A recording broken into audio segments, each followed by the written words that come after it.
Good morning. Yung panalangin daw po ng matuwid ay dinidinig ng Panginoon. So, thank you for praying, DSL. Um, Pasensya nyo, iba yung boses ko at from time to time ay baka umubo. Pero I praise God dahil I think 2 days lang po yung trangkaso sa akin. Nung Thursday po, high fever and then Friday medyo mahina and then kahapon okay na po. Um, I think dala na rin po ng naging active ako last year at nagtatatakbo ako. Hindi na ako dinadapuan ng matagal na sakit. So, praise God for that. Matagal din po tayong hindi nakita. Hindi po last week, no? Last year. Last year talaga yung ating last meeting and um, magpapatuloy lang po natin yung series natin sa First John. Lord willing, babalik po tayo dito sa text na ito for the rest of the year unless tawagin na tayong lahat ni Lord soon. Bumalik na siya. Mas mabuti po yun. But habang hindi pa po siya bumabalik, ay patuloy tayo makikinig sa kanyang salita at hayaan itong mamunga sa ating buhay. So yung title po ulit ng ating study, kung nalimutan po natin, ay galing sa 1 John, the whole letter, sigurado ang katiyakan ng Kristiyano. Ibig po sabihin, ang sulat na ito ng Apostol John ay para makasigurado tayong lahat. Lahat ng mga Kristiyano, lahat ng anak ng Diyos ay makasigurado tulad nung pinaalala sa atin kaninang worship that He holds us fast. Na malapit ang Diyos sa atin at hindi niya tayo pababayaan. Mga kapatid, ang kasiguraduhan natin ay makikita sa tatlong aspeto ng buhay. Ang ating paglago sa tamang paniniwala, right belief, tamang pamumuhay, right living, huli, tamang pag-ibig, a right life of love. Naniniwala tayo sa katotohanan, namumuhay tayo ayon sa katotohanan, at dahil pag-ibig ang ating Diyos, tayo rin ay namumuhay ng may buhay ng pag-ibig. A life of love. Loving God, loving the brethren, ating mga kapatiran, at ating mga kapwa, our neighbor. Hindi lamang sapat na tama ang ating paniniwala, hindi lang din sapat na tuwid ang ating pamumuhay. Kalakip dapat nito ang tamang pag-ibig sa Diyos at tamang pag-ibig sa kapwa. Iikot dito sa tatlong aspeto na to ang mga paalala ng Apostol John. So kung sa tingin nyo ay nauulit, kung binasa nyo po yung sulat, parang paulit-ulit sa Apostol John, ay dahil iba't ibang aspeto ng kanyang paalala ang kanyang bibigay sa atin. To believe the truth, to live according to the truth, and to live a life of love. Iikot po dun sa tatlong aspeto na yun. At hindi ba't kailangan natin ng paalala every week? Minsan every day, na dapat dito umiikot ang ating buhay. That we believe the right things. That we live holy and godly lives. That we do it in love for God and for others. Mga kapatid, may kalaban ang katotohanan. Kasinungalingan. To believe the truth has consequences, and to believe lies has consequences also. Simulan natin sa isang illustration. Nung bagong labas po yung ating bagong banknote series, ay maraming Pilipino ang nagtaka kung bakit kailangan itong palitan. Ano ba yung banknote series na sinasabi mo? Kuya RG. Yung 1,000 at 500 peso bills. Alam niyo po ba? Di ba nag-iba yung tsura? Agila na yung nasa harap. Nasa na yung tatlong Maria na nandun sa harap. Di ba na, di ba? Ang tawag po dun sa papel nating pera ay banknote. Sa mga nagtatrabaho sa mga bangko o sa Bangko Sentral, yun po ang technical term, banknote series. So, I think even yung ating 100 peso bills at 50 ay bago na rin. Yung luma pong pera, namuhay po ako noong 90s, no? It has a rich history. May 10 piso po dati. May 5 peso din. Yung mga youth natin ngayon, no? Ano kung may 5 peso na papel?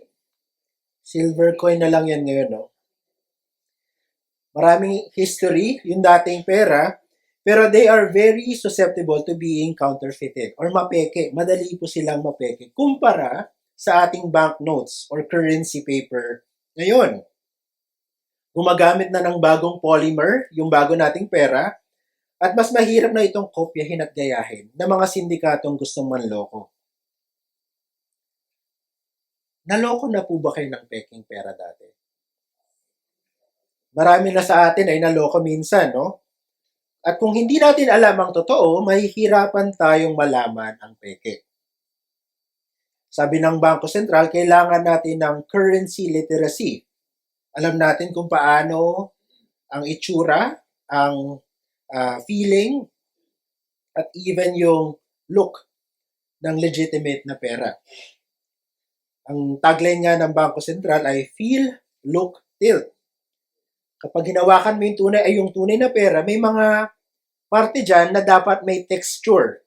Specific. May mga specific parts na dapat may texture. Kung wala ito, peke yung hawak mo.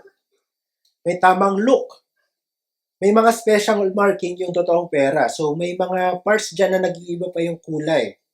Kapag totoo. Pag peke, hindi mo makikita yon.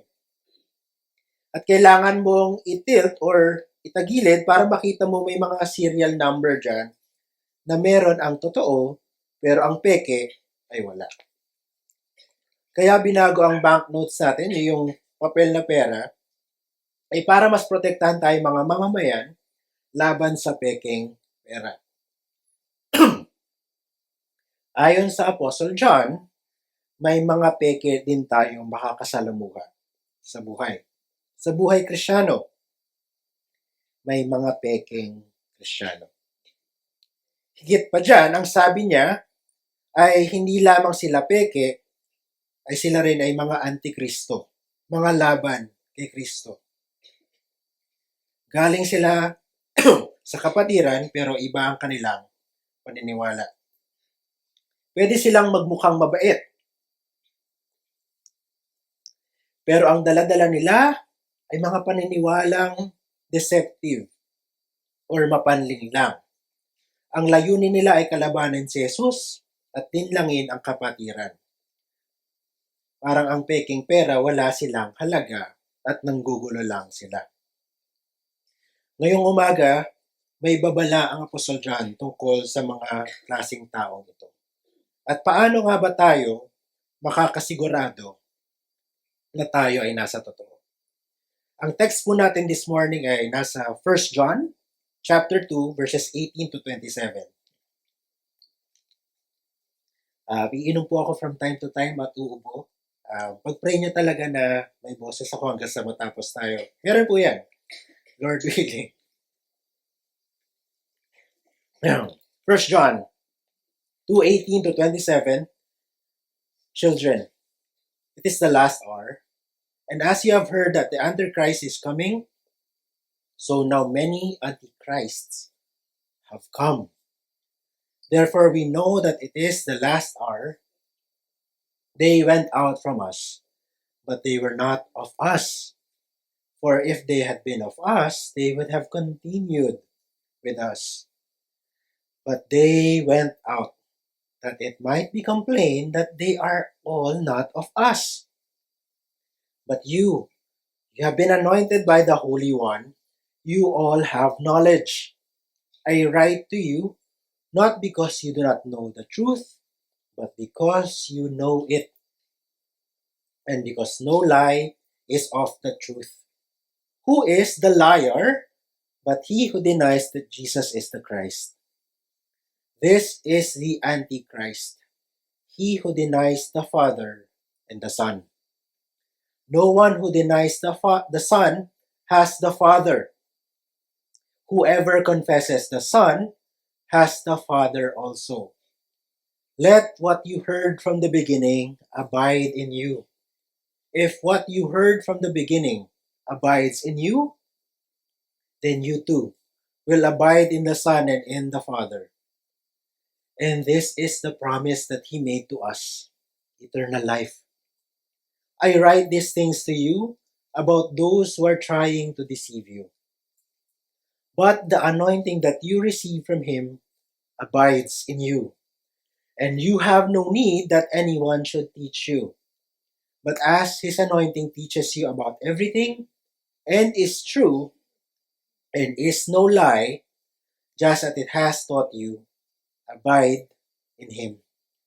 Heavenly Father, teach us what it means to abide in you and in the truth, and help us reject the lies of the enemy, of those who are walking as antichrist in this world, so that we alone would live for you and your glory, which is also for our good. Yes, we pray in Jesus' name.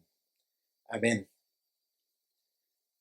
Jam-pack po yung ating pag-aaralan ngayong umaga. And hopefully, lahat tayo ay alert upang makita ano ba ang gustong sabihin ng Apostol John sa mensahe niyang ito sa simbahan, sa kapatiran. Ang sabi niya sa kanila ay sila ay mga children. Little children, mga anak. Pinapakita lang ulit ng Apostol John ang kanyang malapit na relationship, intimate relationship with the church. At kailangan nilang napapaalalanan na sila ay malapit sa apostol na ito dahil mabigat yung babala. Matindi yung babala ng Apostol John sa kanyang mga anak. At mga kapatid, hindi dapat tayo matakot kung may matinding babala sa atin ng Biblia.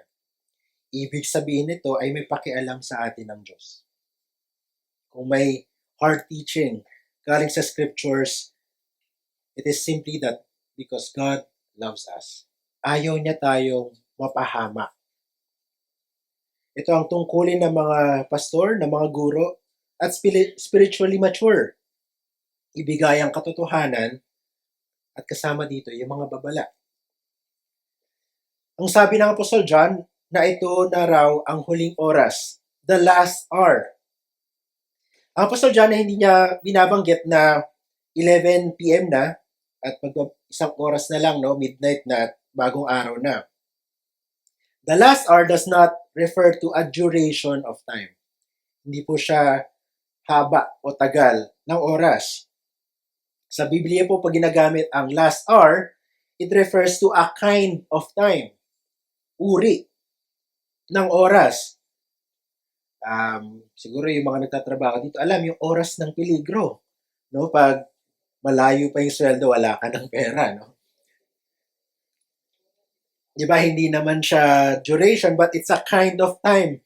Gipit na. Sardinas na lang yung kayang or extra rice, sabaw na lang, no? It's a kind of time. The last hour. At mayaman yung New Testament to teach us what happens during the last hour.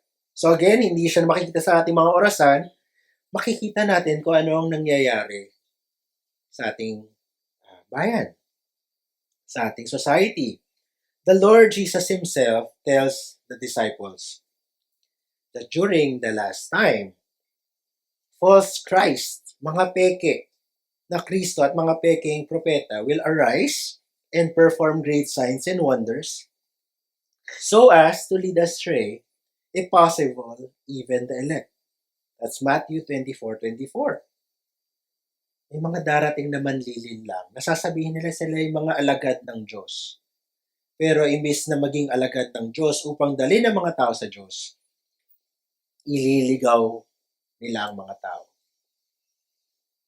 Sabi din ni Paul sa mga sulat niya kay Timothy that in the later times, isang synonym ng last hour, some will depart from the faith by devoting themselves to deceitful spirits and teachings of demons. May mga aalis sa kapatiran para sundin ang mga kasinungalingan. That's 1 Timothy 4 verse 1. Sa 2 Timothy chapter 3 naman, sabi niya, in the last days will come times of difficulty, paghihirap. Why? People will be lovers of pleasure rather than lovers of God. Ito yung tinalakay natin last lesson. Pag mahal mo yung mundo, hindi mo mahal ang Diyos. At kung hindi mo mahal ang Diyos, kung saan-saan ka mapupunta. At isa na rito ay pupunta ka sa mga maling turo. The last hour is a time of increasing ungodliness and deception. At may mga magpapalaganap ng kasinungalingan, false Christ or antichrist who will come and teach lies. Sino ba itong mga antikristo? Ang sabi ng Apostle John, that the existence ng mga kalaban ni Kristo or antichrist prove that we are in the last hour. Sino ba sila? Wag po muna natin tingnan ng ating mga katabi. Hindi po yun ang goal lang dyan na magtinginan yung mga tao sa church at ay sino kaya dito? Yung kalaban talaga ni Kristo. Hindi po yun. Babala ito po para sa ating lahat. Yung word na Antichrist ay galing sa dalawang salita. No? Anti at Kristo. So anti meaning kalaban or kapalit. At Christ referring to Christ or Mesias. Yung Mesias, the Christ, ay matagal nang na-prophesy sa Old Testament. Pero parte din ng Old Testament ay may mga propesya tungkol sa isang malaking kalaban ng Diyos that will come at the end of time or the last hour.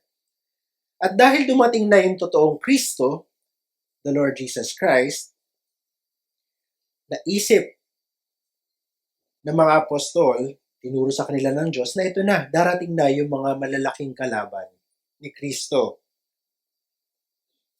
The Antichrist is the great enemy of Christ, opposing God and the church.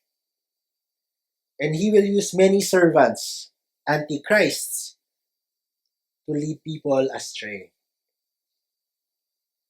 John tells us that there will be antichrists, spreading lies and opposing God's truth.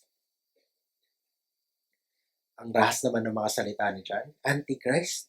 Tama bang label yun para sa mga tao? Hindi po hater ang Apostle John.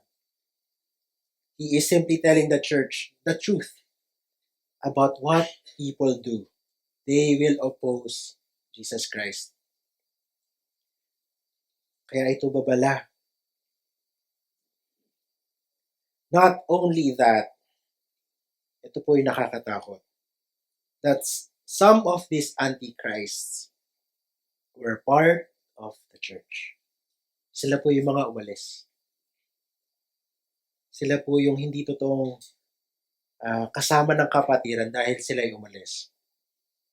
Sabi ni John, they went out from us, but they were not of us. For if they had been of us, they would have continued. Nagpatuloy sana sila. At dahil umalis sila, it became plain that they are not of us. Mga kapatid, may mga kaaway si Kristo. Ang nakakatakot dito ay maaaring ito manggaling sa church. Yung mga sumunod sa kasinungalingan.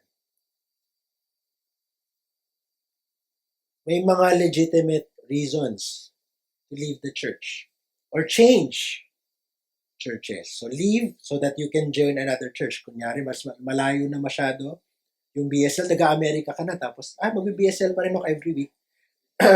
Hindi naman po tama yon. Pero itong mga taong itong umalis ng church ay dahil naniwala sila ng mga maling doktrina. Yun po yung context ni John. Hindi porket umalis po ng BSL ay Antichrist. Hindi po yun. Umalis sila dahil mali ang kanilang pinaniniwalaan.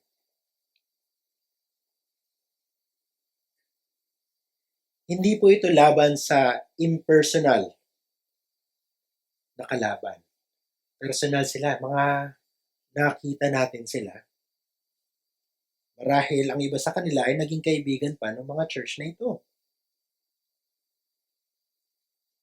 Because God is truth and Satan is the father of lies, they both use, dahil gaya-gaya po si Satanas, gumagamit din po siya ng mga tao upang manlinlang ng ibang tao. Just as God has His servants, Satan also has His servants. Simple lang po ang ating mensahe ngayong umaga. hanapin ang Antikristo sa kwartong ito. Hindi, biro lang. Yun, gising pa kayo. So, tinetest ko lang po kung gising pa. Sino kaya? Simple lang ang ating mensahe. 2 punto lamang po. Una ay reject. Reject lies. Tanggihan ang kasinungalingan. Kalawa, manahan sa katotohanan. Abide in the truth. Kaya nung sinabi ko kanina, ang ating paniniwala may consequences. Believing the truth has consequences, and believing or following lies have consequences. Para sa atin, na sumusunod na sa Diyos, we need to reject lies. Itakwil ang kasinungalingan. Sabi ni John sa verses 21 to 22, I write to you, not because you do not know the truth, but because you know it, and because no lie is of the truth. Who is the liar but he who denies that Jesus is the Christ? This is the Antichrist, he who denies the Father and the Son. Ano ba ang marka ng Antikristo? Maliwanag na sinasabi dito ni John. Sila ay mga sinungaling, and they deny that Jesus is the Christ. They deny the Father and the Son. So yung malaking kasinungalingan na kanilang pinaniniwalaan ay hindi daw Kristo si Jesus. Yun yung una. Ang pangalawa ay hindi daw po Diyos ang Ama at hindi rin po Diyos ang Anak. Umalis po sila sa kapatiran, sa tunay na kapatiran, dahil hindi na sila naniniwala sa katuruan ng Biblia. Nakakabagabag kasi may mga magiging part ng church na hindi pala tunay na Kristiyano. Manggugulo pa. Again, we should not be quick to judge others as Antichrist. So, hindi po yun yung layunin natin ngayong umaga. Pero ang kanilang pag-alis, eventually, ay magpapakita ng maliwanag na sila ay mga peking tagasunod. Again, may mga legitimate reasons to change churches, no? Iba na yung residence o iba yung work situation. Pero kung sila po ay aalis sa tunay na kapatiran para sumama sa mga kulto, ay alam na po natin kung bakit. They have embraced lies instead of rejecting lies. So, tingnan natin yung dalawang kasinungalingan na pinaniwalaan at tinuturo ng mga Antikristo. Denying Jesus as the Christ. Yun po yung una. Mga kapatid, may mga taong walang pakialam sa doctrine. Inisip nila, huwag na natin pag-usapan masyado yung doktrina. Divisive yan. Hayaan na lang natin na, sabi niya Christian siya, maniniwala na lang ako na Christian siya. Ang usapang doktrina daw ay walang mapapala kundi awayan, debate at kaguluhan. Marami ang nag-isip, kailangan lang na maging sincere sa ating paniniwala kung ano man yan. Huwag na lang natin pakialaman ng iba. But being sincere is not the highest characteristic of a Christian. You can be sincere and be sincerely wrong. You can be sincere and be sincerely wrong. Marami po ang nasa kulto na napaka-sincere. Pero they are sincerely very wrong. Totoo na may mga doctrinal discussions na hindi ginagawa with love, respect, and honesty. Yung mga puro debate na lang, no? May mga tao na yun lang gustong gawin, makipag-debate tungkol sa doktrina. Hindi rin po yun biblical. At hindi rin po yun loving. But talking about the scriptures, the Bible, about doctrine, about what we believe, is not bad. It's necessary. Kailangan natin ng tamang doktrina, sound and true teaching of the Bible so that we can be firm in the truth. At alam natin at may tatakwil natin ang kasinungalingan. Whoever denies Jesus is the Christ is a liar. This is doctrine. Jesus is the Christ. Ano po bang ibig sabihin nun? Ano po bang ibig sabihin na Kristo si Jesus? Na Diyos si Jesus? Nalala niyo po yung second lesson natin dito. Kailangan nating maintindihan that Jesus is both the Son of God and the Son of Man. Hindi po yun mababaw na usapin. Marami po tayong tinignan na scriptures because it's foundational to knowing whether we believe the truth. At kung kailan natin din malalaman, nakulto na pala yung sinasamahan natin.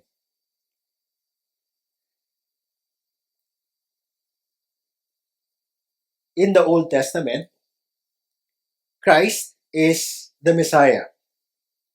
Sa New Testament, ang title ay Christ. Both refer to the same reality. He is the sent one or the anointed one, the chosen one. The prophets were expecting God to send the Messiah, the Christ, to fulfill all the promises that He promised to man found in the Old Testament. Pwede po nating i-summarize yung misyon ng Mesiyas o ng Kristo given the names that God gave Him. He will save His people from their sins. Jesus. Nakita po natin sa Matthew. And again, from Matthew, may isa pang pangalan na ibinigay ang Diyos sa Kristo, sa Mesiyas. Emmanuel. God with us. Yun po ang kanyang misyon.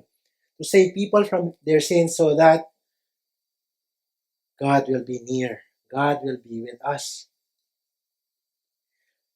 The Christ, the Messiah, will be the only way people can have true fellowship with God. Forgiveness of our sins and us being restored to God. Yun po yung misyon ng Mesiyas, ng Kristo. Pero yung mga sabi ng Antikristo, si Jesus tao lang yun. Yun po yung paniniwala nila. Jesus the man is not the Christ. Siguro nung nabubuhay siya yung Kristo, pero pinako siya sa krus Actually, nung namatay siya, hindi na siya yung Christ. Yung iba sa inyo, baka narinig na ito sa mga kumakatok sa mga bahay ninyo. No? Ito mga Antikristo, they no longer believe that Jesus is God incarnate. Isa sa mga teorya ay hindi nila ma-reconcile, hindi nila maisip na mamamatay yung Diyos o yung sugo ng Diyos. Hindi ba't yun din yung sabi ni Peter? Lord, far be it from you. Huwag tayong pumunta sa Jerusalem kung papatayin ka nila. Diba? Kakasabi lang ni Peter, you are the Christ, the Son of the living God. At sabi ni Lord, Peter, tama yung confession mo. At dahil dyan sa confession na yan, I will build my church. Ano sinabi ni Peter after sabihin ni Lord na ito yung mga mangyayari, punta tayong Jerusalem, bubugin ako, I'll be condemned, pupunta ako sa krus. Lord, huwag kang pupunta sa Jerusalem. Hindi ka dapat mamatay kasi yung Kristo hindi dapat mamatay, hindi ba? Yun yung isip ni Pedro. Sabi ni Lord, lumayo ka sa akin. Sugo ka ni Satanas kung hindi ka naniniwala na yung Kristo ay kailangang mamatay.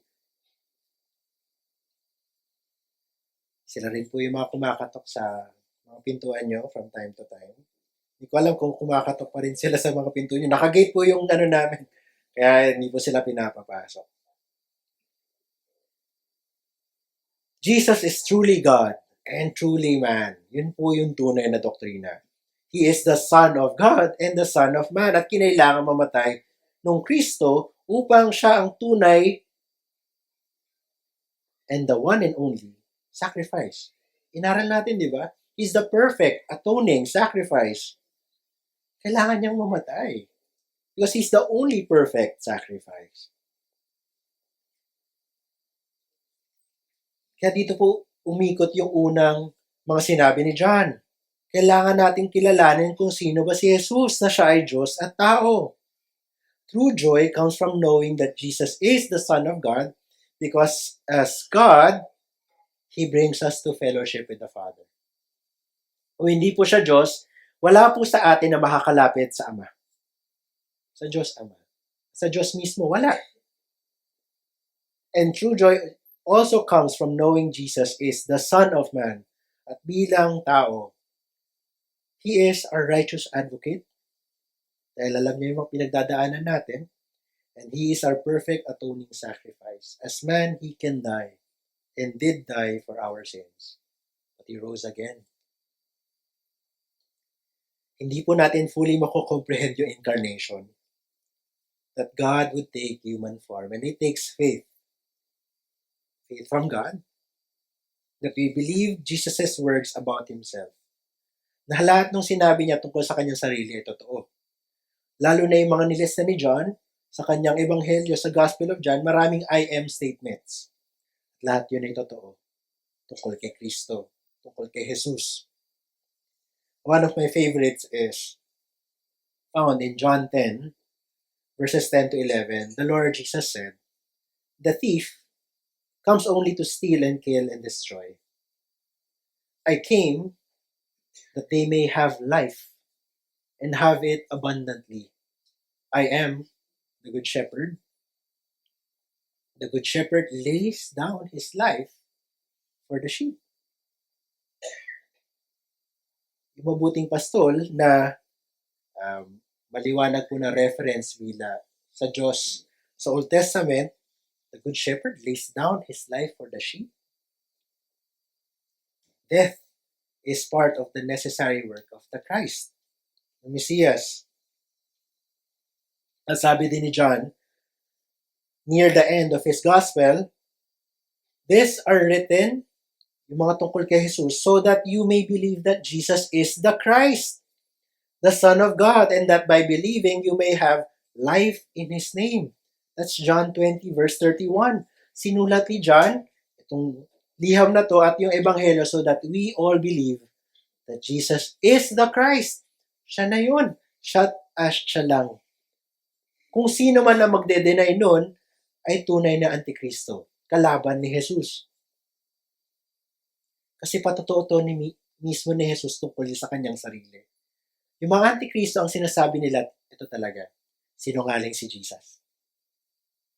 Sabi niya sa yung Kristo, sinungaling. Mali. Yun po yung sinasabi nila. Sabi ng isang author, the heretics, itong mga antikristo, their theology is not just defective. It is diabolical. End of quote. Galing po mismo kay Satanas. Magbibigay po tayo ng halimbawa. Kasama sa ating mga babala ay ano bang itsura ng mga kalaban ni Jesus? So ngayon, yung mga nagde-deny that Jesus is the Christ. Dalawa or tatlong halimbawa po yung bibigay ko na makikita po natin dito sa Pilipinas. May Kristo yung pangalan ng isa. Yung isa din, may Jesus Christ yung pangalan ng grupo nila. Yung una na gumagamit ng Kristo sa kanilang pangalan. They explicitly deny that Jesus is God. Jesus is simply a man, a special man, chosen by God. But hindi daw siya God. Pinili lang ng Diyos. And because they deny that Jesus is God, they also deny the truth of the Trinity. Why? They also deny that the Spirit is God. At ayon sa kanila, sila lang daw yung maliligtas. Kaya sumapi ka na sa kanila. Kung di ka kaanib, hindi ka maliligtas. Ayun yung appeal, di ba? Exclusive yung salvation. But not through Jesus. Yung salvation nila ay not through Jesus. It's through membership in their iglesia. Alam nyo na kung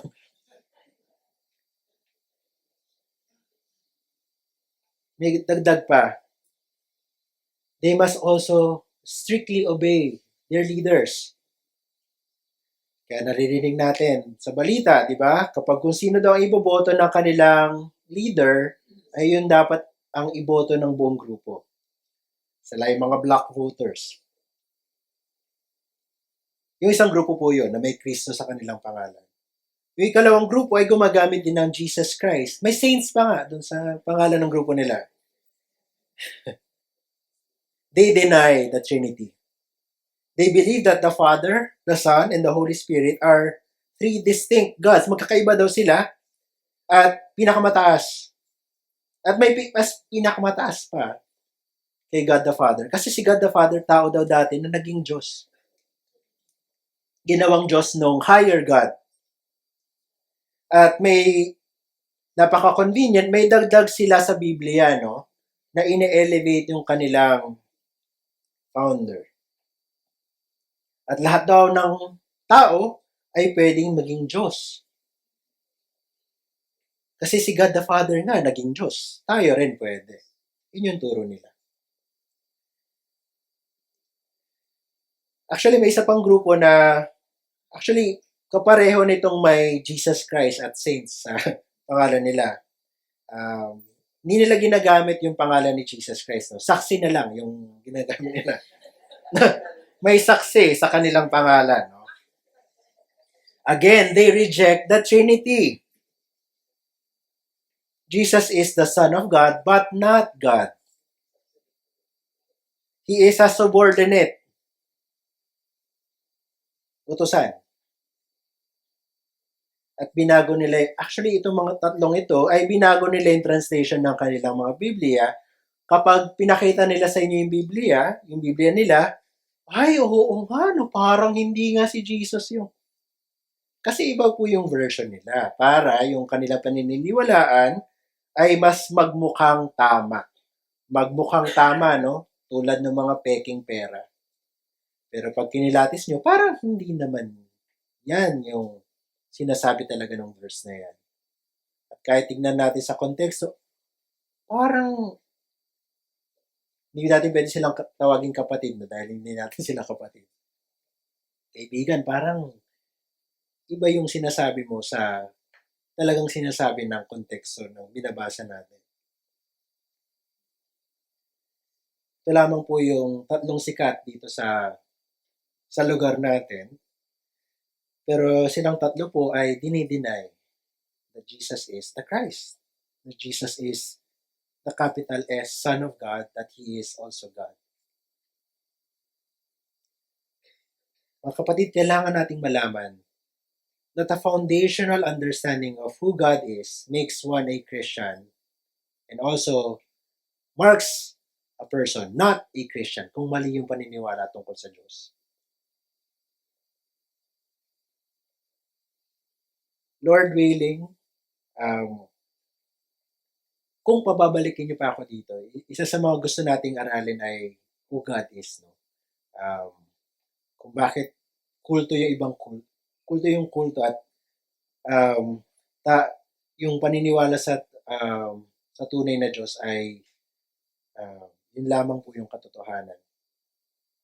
Pero Lord willing, pag hindi pa bumalik si Lord, isa sa mga pwede nating pag-aralan.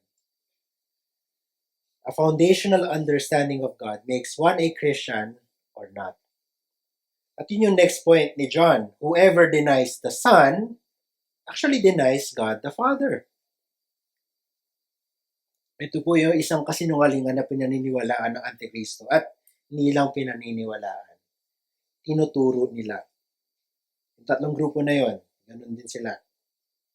Sabi ni John, no one who denies the Son has the Father. Whoever confesses the Son has the Father also. Sino ba yung nagsugo kay Jesus? Who has sent the Christ? Who planned in eternity past how He will come to save and seek those who are lost? Who planned that the way for humanity to be redeemed is to send the one and only begotten Son? Who also planned that He will not be a distant God, but a God who will be with us, Emmanuel. Who but God the Father? in agreement with God the Son and God the Spirit.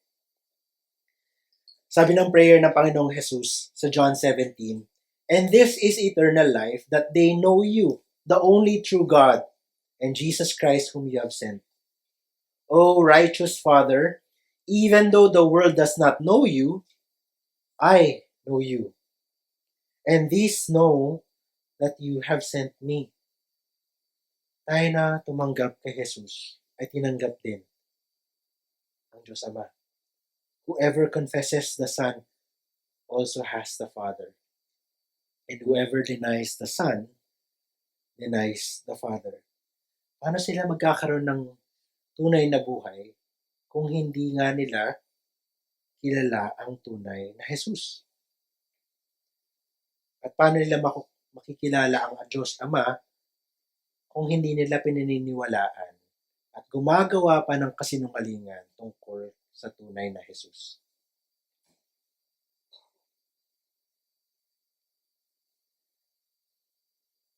Ang tunay na pagkilala sa Diyos ay nagbubunga ng tunay na buhay galing sa Diyos. Yun yung prayer ni Jesus. Hindi nyo nakita natin sa scripture reading, hindi ba? True knowledge of God leads to true life. No true Jesus, no true life.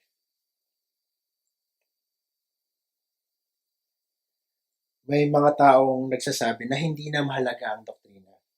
Love, love, love na lang daw. Magpakabait na lang, maging sincere na lang. Marahil nagsisilbi sila sa mga barangay, sa mga communities nila. Lahat ng gawain sinasalihan at mukha naman silang matinong mga tao. Ito yung pinaka nakakatakot na verse para sa akin sa Bible. Sabi ng Panginoong Jesus sa Matthew 7 verses 21 to 23, "Not everyone who says to me, Lord, Lord, will enter the kingdom of heaven, but the one who does the will of my Father who is in heaven.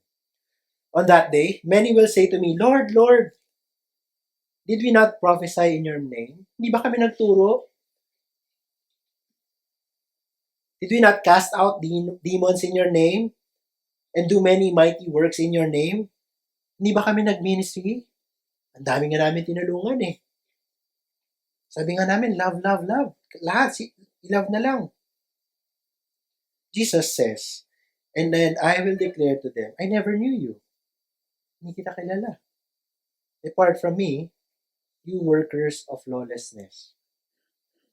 It's Matthew 7 verses 21 to 23.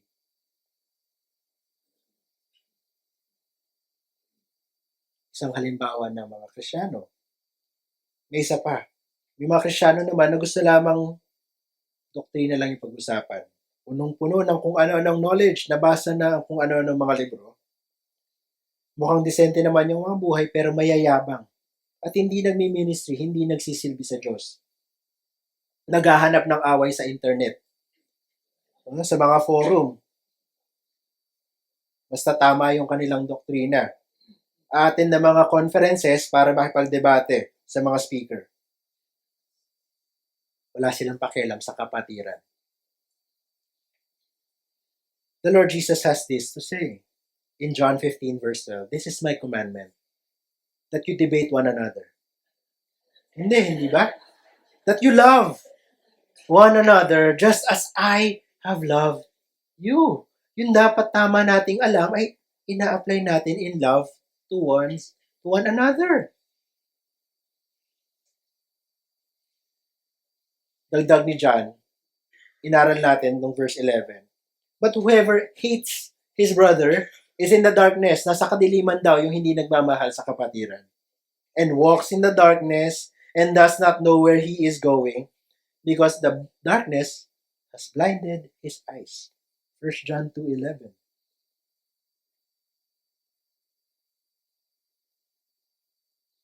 Ito ang tanong. Yung pagkilala ba natin sa Diyos Ama at kay Hesukristo nagdudulot ng pagbabago ng buhay? Tamang paniniwala, tamang pamumuhay, at tamang pag-ibig. Kung hindi, baka hindi tama yung puso mo, O baka may mga kasinungalingan kang pinaniniwalaan tungkol sa buhay Kristiyano. Ang dapat nating gawin sa kasinungalingan ay itakwil, reject, at palitan ito ng katotohanan. Ito yung pangalawang punto at encouragement ng Apostol John sa ating lahat. Abide in the truth. Manahan sa katotohanan. Mabigat man ang babala, may mas mabigat na encouragement. Kapalit nito. Sabi ng Apostle John, let what you heard from the beginning abide in you. If what you heard from the beginning abides in you, then you too will abide in the Son and in the Father. Ano to yung abide na sinasabi ni John? Sa Greek, pwede natin itong i-translate or synonyms niya ay to stay, to continue, to remain. Kaya po yung gamit ko pong translation ay manahan o manalig sa Tagalog. Manahan, manalig, manatili tayo sa katotohanan. Yun po yung dapat nating gawin habang tinatakwil yung kasinungalingan. Ang picture po dito ay parang bahay. Nakatuwa po itong PSL, no? Favorite ko po siyang church dahil yung church natin ay bahay. At tayo magkakapatid sa isang bahay. Parang sinasabi ng Apostle John, be at home in the truth. Be at home. Mabuhay tayo sa katotohanan. Hindi ba't sa bahay dapat komportable? Alam natin ang lahat. At may kumpiyansa tayo, may confidence tayo. Ganun din dapat tayo sa katotohanan. May kumpiyansa tayo, alam natin kung ano yung katotohanan, at komportable tayo, alam natin galing ito sa Diyos. We should abide, to be close, to be near the truth. Actually, ito yung isa sa mga paboritong words ni John. And I think nakuha lang niya sa Panginoong Jesus. I think favorite din tong word ng Panginoong Jesus. Titingnan natin mamaya kung bakit. Sa Gospel ni John at sa letters, gagamitin niyo yung abide or abiding to describe yung relasyon natin sa Diyos. At relasyon na yon dahil sa Panginoong Jesus. Ginagamit niya yung abide, I think, it's because it is a relationship term. And like all relationships, abide is a two-way word. God abides in us, and we should abide in God. It's intimate. It's close. We know that God is with us, tama? And God is abiding, is at home. John is saying we should also be at home. Make ourselves home in God. Ito yung sinabi ko kanina. Sa John 15, kaya ako nasabing favorite din siya ng Lord, ito yung picture ng vine and branches. The Lord is not using the word connect. The branches are connected to the vine. Hindi niya sinabi. The branches are abiding in the vine. Dahil hindi po sila saksakan, charger ng cellphone, no? Hindi po ganun yung klaseng connection. It's a living connection. Because life comes from the vine. Buhay, nutrition. Para mabuhay yung branches, ganun daw po dapat yung relationship natin sa Panginoong Jesus. Kinukuha natin yung buhay natin sa vine. At sabi ng Panginoong Jesus, kung hindi kayo connected sa vine, hindi wala kayong buhay. Kaya sinabi niya, apart from me, you can do nothing. Ano bang magagawa ng branch na hindi connected sa vine? Mamatay. Malanta. Kaya yun po yung ginagamit ng Panginoong Jesus upang i-describe, mga kapatid, ganun dapat yung connection natin sa Diyos. Buhay. We get all our nutrients, our feeding, our life from Him. At kung nakukuha nga natin yung nutrition, we are growing and we are fruitful. Yun po yung picture ng vine and branches. Kung yung mga antikristo ay may dalawang kasinungalingan na pananiniwalaan, may dalawang katotohanan na gustong ibahagi sa atin ng Apostle John upang labanan yung kasinungalingan ng mga antikristo. First, abide in what you have heard in the beginning. Medyo mahaba, no? Abide in the gospel. And second, abide in the Holy Spirit. So una, abide in what you have heard from the beginning or abide in the gospel. Sabi ni John, let what you heard in the beginning abide in you. Ano ba yung narinig nila nung nagsimula sila? Ang Ebanghelyo. Doon po nagsisimula ang ating bagong buhay. At yun po yung binabanggit dito ni John. Huwag nating kalimutan at ibaliwala yung Ebanghelyo. May mga Christian po na sinasabi, yung gospel para yan sa mga unbeliever. Mag-share tayo ng gospel sa unbelievers kasi yan yung kailangan nila. Mga kapatid, kailangan din po natin yung gospel. Para hindi tayo matangay ng kasinungalingan, ano ba yung sinasabi ng Ebanghelyo? That God so loved the world that He gave us His only begotten Son para hindi tayo mamatay at magkaroon ng tunay na buhay. Sino ba tong Son na nagbibigay siya ng buhay? Diyos lang naman yung bibigay buhay, hindi ba? Because the Son is also God. Kung alam natin yung tunay na Ebanghelyo, hindi tayo maniniwala sa kasinungalingan. At yun yung sinasabi ni John, huwag niyong kalilimutan, huwag niyong ibabaliwala. Manahan kayo sa Ebanghelyo. Abide in what you have heard in the beginning. And let it be at home in your hearts. Hold on to the good news of Christ. Continue to stay in the gospel. Remain always at home in the gospel. Yun yung kailangan natin sa pang-araw-araw.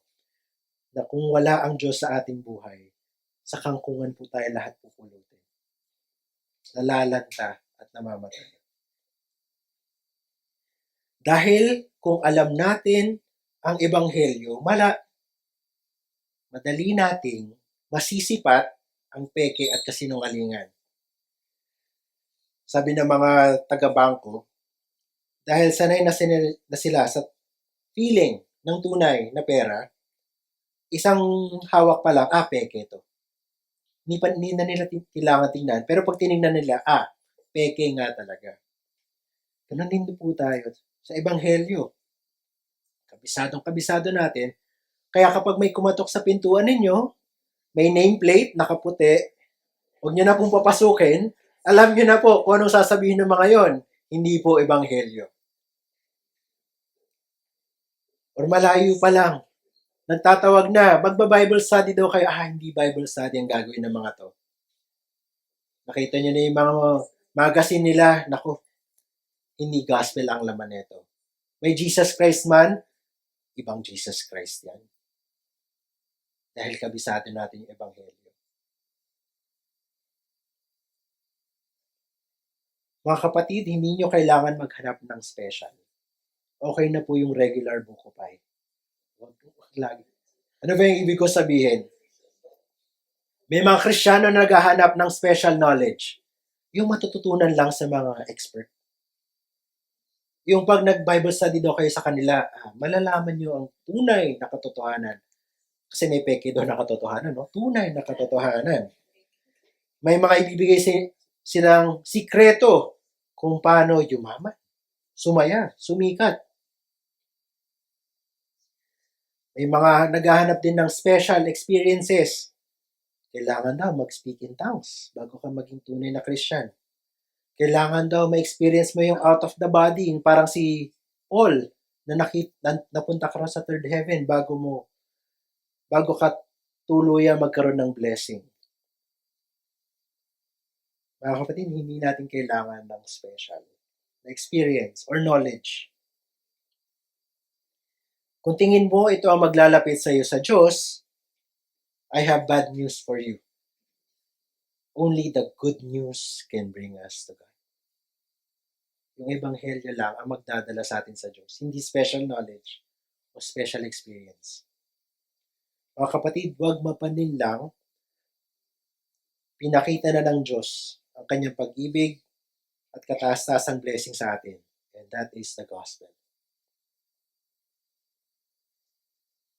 At hindi po natin kailangan maging eksperto o sobrang talino para makilala, makilatis, at maalala ang tunay na ebanghelyo. Of course, kailangan natin ng faith. Kailangan din natin ng kunting dunong at talino. Hindi natin kailangan maging pastor, pero kailangan nating malaman ang sinasabi ng Biblia. Kaya po tayo nagba-Bible study. Yung totoong Bible study, no? Araw-araw natin kailangan ang ebanghelyo. Maalala na mahal tayo ng Diyos at pinadala niya si Jesus para sa atin. For God's glory and our ultimate good. Dahil dito, kung tayo ay namamahay sa ebanghelyo or we are at home in the gospel is at home in our lives, it will bear gospel fruit in our lives. Kung nabago ka talaga ng ebanghelyo, sabi ni John sa verse 29, if you know that He is righteous, that God is righteous, you may be sure that everyone who practices righteousness has been born of Him. May bunga yung pananahan ng ebanghelyo sa buhay. At speaking of fruit, kung titignan po natin yung fruit of the Spirit na binabanggit sa Galatians 5 verses 22 to 23, silang lahat ay relational in nature. Love, joy, peace, patience, kindness, goodness, faithfulness, gentleness, self-control. Hindi po yun para sa sarili mo, no? I need to love myself. I need to be joyful with who I am. I need inner peace. Hindi po yun. Lahat ng bunga ng banal na espiritu ay buhay natin in relation to other people. We are loving. We are joyful. We are peaceful. We are patient. We are kind. We are good. We're faithful. We're gentle. We're self-controlled. Makikita yung bunga. Obvious po. Kasi makikita sa relationship natin sa isa't isa. That is what the gospel brings. That fruit. Ikalawa, abide in the Holy Spirit. Sabi ni John, I write these things to you about those who are trying to deceive you. So, alam na natin na may gustong manlinlang. Pero may binigay ang Diyos sa atin. Sabi ni John, you have been anointed by the Holy One, and you have all knowledge. But the anointing that you receive from Him abides in you, and you have no need that anyone should teach you. But as His anointing teaches you about everything, and is true, and is no lie, just as it has taught you, abide in Him. Ano tong anointing ng Holy One? Ano daw tong anointing na na-receive na daw natin at nananahan na sa atin? Tingnan po muna natin yung mga terms na ginamit ni John upang mapalalim natin at maintindihan kung ano yung sinasabi niya. The Holy One only appears here in 1 John and in John verse 6. One of my favorite passages is John 6. Sabi ni Jesus, kainin niyo aking laman, inumin niyo aking dugo. Nagsialisan yung mga tao, hindi ba? Anong sinasabi nito? So, lumingon ng Panginoong Jesus sa mga disipulo, kayo rin ba ay aalis? Simon Peter answered him, verse 68 and 69 of John 6, Lord, to whom shall we go? You have the words of eternal life, and we have believed and come to know that you are the Holy One of God. So the Holy One here in 1 John is the Holy One in John 6, Jesus Christ. Siya yung nagbigay ng anointing. Ano itong anointing ni Jesus? In the Old Testament, dun po natin una makikita yung word na anointing. Usually to ay oil. Nilalagay, hindi po siya massage oil, no? Nirarub sa katawan. Usually rub on the forehead or the head of one that is being set apart for God's purposes. So the anointed object or person becomes exclusively for God's purpose. Anoint si Moses, si David, yung mga propeta, because they are exclusively for God's service. At yung anointing ay nanggagaling sa Diyos mismo. Gumagamit usually siya ng human mediator para mag-anoint, pero yung anointing galing mismo sa Diyos.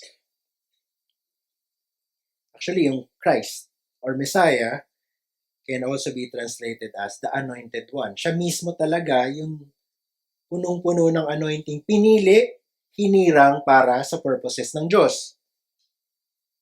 In all the occasions of anointing, God is the main actor. God only can anoint. And what is the purpose? So that we can live, those who are anointed can be used for God's purposes alone. God anoints for His purposes. So what is this anointing that we have received? Ano yung binigay ng Diyos para tayo ay mamuhay para sa Kanyang plans at purposes? Pakinggan natin mismo ang Panginoong Jesus.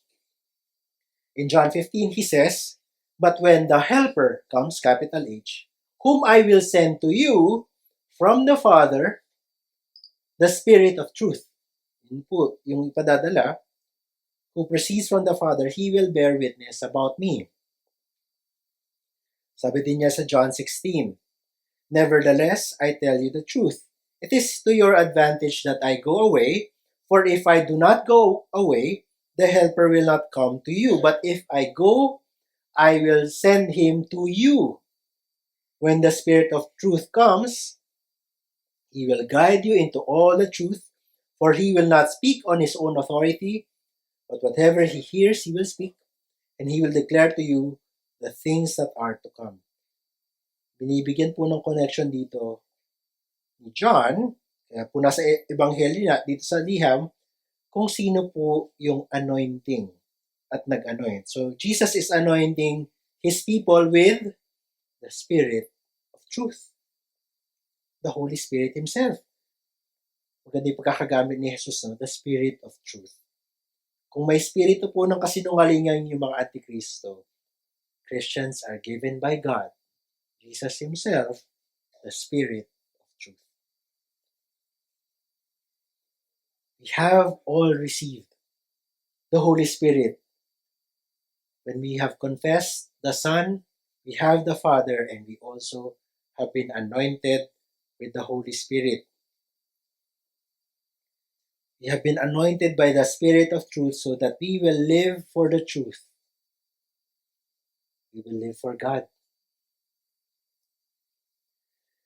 Ang sabi ni John, through the Spirit, we all have knowledge. Anong ibig sabihin nito? Alam na natin lahat? John is saying that because of the Spirit, we can judge according to knowledge, to the truth, whoever denies that Jesus is the Christ. Yun po yung konteksto. Because we know the gospel, in yung context, and the gospel is true knowledge, we can detect lies. Because the gospel is from the Spirit. In our hearts, it teaches us what the gospel means. At dahil may Holy Spirit ang Apostle John, at dahil alam niyang may Holy Spirit ang sinusulatan niya, he knows that the persons receiving, the church, who will receive the letter will testify and agree with the truth. Na yung mga umalis, sila yung mali. At yung mga nanahan at nagstay, sila yung nasa katotohanan. Because of the Holy Spirit in us, We will not be swayed by false teachers. Naranasan nyo na ba? Nakutuban nyo na ba? Malayo pa lang may nag-i-invite ng Bible study. Parang hindi Bible study. Iba yung itsura, tapos tinitingnan mo yung binigay nila sa'yo, parang mali ito ah. Hindi mo man ma-explain, hindi pa malalim ang iyong theology, may mali dito. Parang hindi si Jesus yung gusto nilang ituro. Pinabasa, kinikilatis mo pa lang yung binigay nila sa'yo. That can also be the work of the Spirit in your heart. Lumayo ka na dyan. Lilinlangin ka ng mga yan.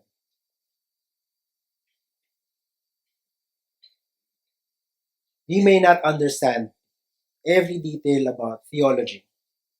We need good foundational theology, who God is, what the gospel is, how to live a holy life to God. But we don't need to know everything. But when the truth is given to us, the Holy Spirit will attest it.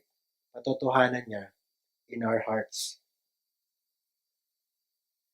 Ito po yung gusto ng mga false teachers. Nabigyan yung mga tao ng feeling na may kulang pa. Dito po sila kumikita. Sinasabi nila na, ay, naturo sa church niyo, may kulang pa doon.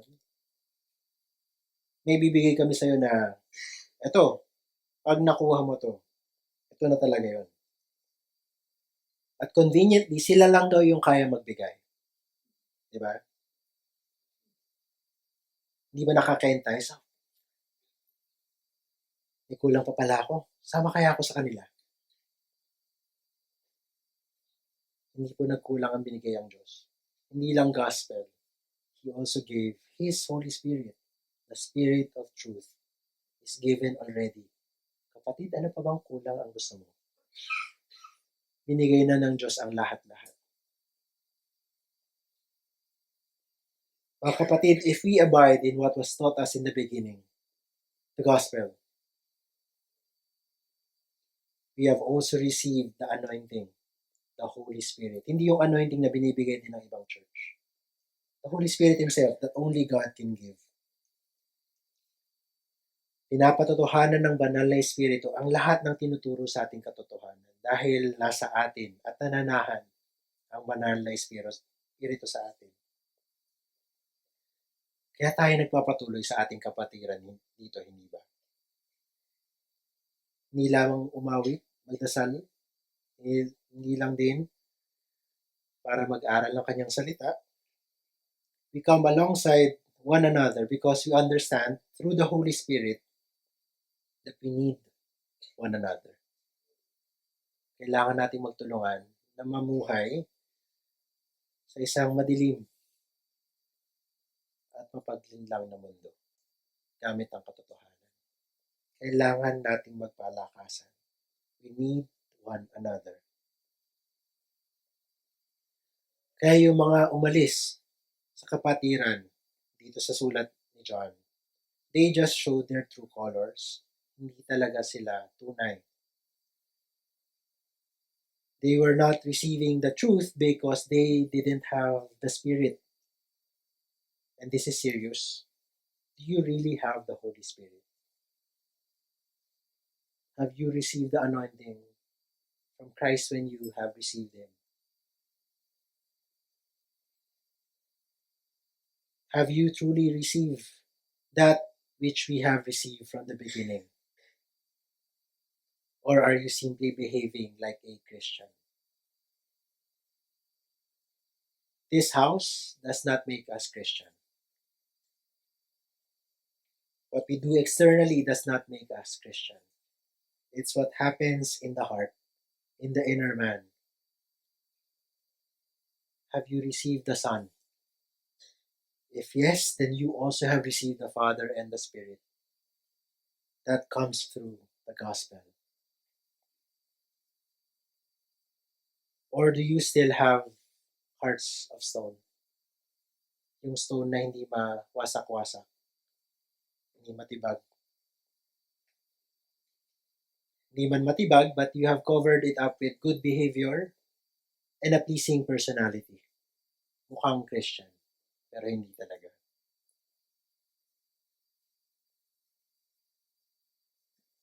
To end, yung pekeng pera or counterfeit banknotes are harmful.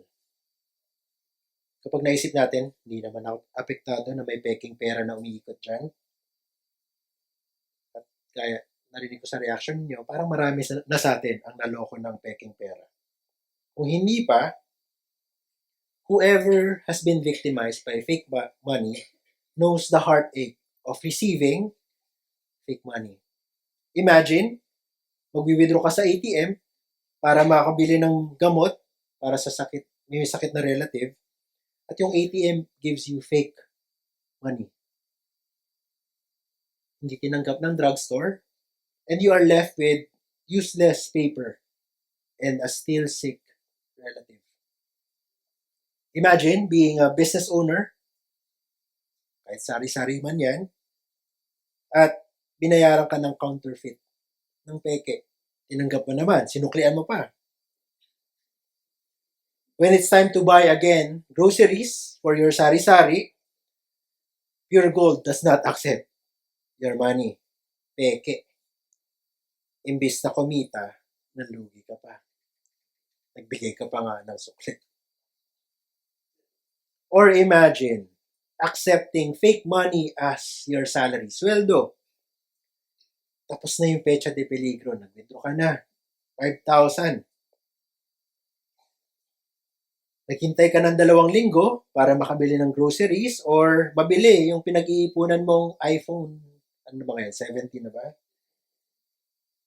Only for the money to be rejected by the cashier. Sir, ma'am, peke po yung 1,000 bills niyo. Hindi ba nakakainis? Hindi na nakakainis. Life-changing kung pambili ng gamot para sa minamahal natin. The Bible knows that fakes, counterfeits, are not harmless. They are harmful. And the Apostle John reminds us that there are fake Christians, not only that, antichrists, enemies of Jesus, who oppose the work of God in the gospel and the church. Kaya mga kapatid, abide in the truth. Reject lies. But if there's anyone here who has not come to the truth yet, you are still invited. Come. Abide in the truth. Now, huwag mo nang hintayin na maloko ka pa ng mga nasa labas. God welcomes those who will humbly confess their sins. He will forgive and cleanse you. He will make Jesus your righteous advocate, your perfect sacrifice for sin. And brethren, we need to continue rejecting lies. Kilatisin natin yung mga pinagsasabi sa atin. We can reject lies, we can abide in the truth because the Holy Spirit lives in us. The Holy Spirit lives in us. Sabi ko kanina, ito ay yung favorite word ni John, abide. Because it depicts intimacy. Yung translation ko kanina, manahan, manalig. John wants to remind us that this is what we have in God. Nearness, intimacy, closeness. Let me end our time today with a spoiler to our next lesson. God abiding in us not only makes him near us. Hindi lamang po nilalapit ng Diyos ang kanyang sarili. When God abides in us o lumapit sa atin ang Diyos, He makes us different people. A different person. This is possibly my favorite passage in John, in 1 John. See what kind of love the Father has given to us, that we should be called children of God, and so we are. God abides in you because He loves you, and because He loves you, you're no longer just a regular person. You are His child. We are called to act like God because He has made us His children. And just as children resemble their parents, we ought to resemble our holy God, who is love and truth. Let's pray. We thank you, Heavenly Father, that you have chosen to abide in us. And because you abide in us and so loved us, you have made us your children. And what a great reality that is. As your children, we know the truth and we can abide in the truth because you have given us the gospel through knowledge and you have given us your spirit. And because of the gospel and armed by the Holy Spirit, we can reject lies. Help us to carry the burdens of our brothers and sisters. Some might be tempted to believe and be swayed by the lies of this world. So we ask, Heavenly Father, that you also empower us to speak truth in love to one another so that we can live in the light and escape the darkness of this world. In Jesus' name we pray. Amen. Magandang umaga po ulit.